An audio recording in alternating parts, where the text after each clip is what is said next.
in terms of being able to get these patients to what we call a survival state. Currently, almost 1 in 2 Canadians are expected to be diagnosed with cancer in their lifetime. 45% of men and 43% of women, and that is astounding to me. It is a bigger pandemic than the pandemic, if you are on the same wavelength as I am.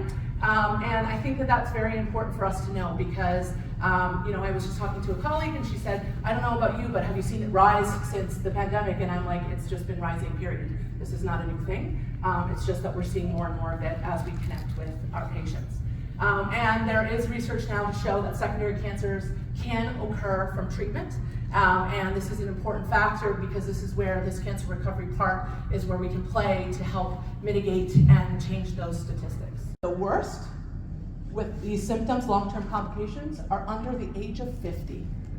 How sad is that? That you have maybe 30, 40, 50 years left of your life, you've gone through cancer, and you are going to suffer for that much longer as you're going through and not necessarily getting active treatment or knowing where to find treatment. So as you can see, working with these patients helped me develop a set of steps.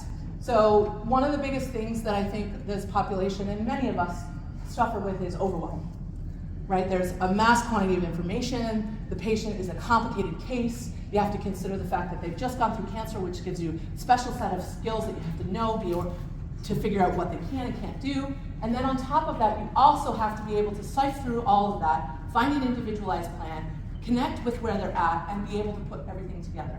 And so one of the things that a lot of us are really good at is we can do this very intuitively, right? We just sit there, we ask a bunch of questions, we connect.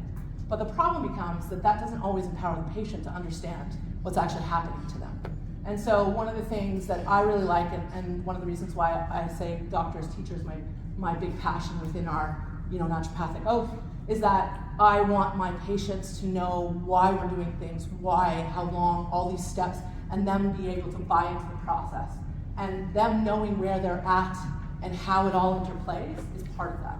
They are not incapable of understanding our medicine and our ways of working. They just need to know where they're at and they want to connect. And so this was developed because I had to have a language that was able to speak, and it also gave us a framework to be able to individualize things and connect with patients at a different level. But in order to be able to connect into it, we have to have these steps to be able to find our way to it. And so we're building everyone's resilience by making sure that we're addressing each one of these.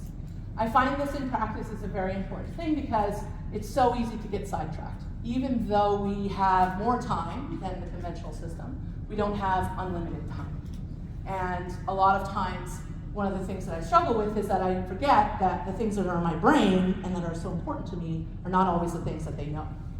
And so being able to make sure that there isn't a divide or that things aren't forgotten because little things come up as you're going through treatment, this allows for that all to be encapsulated.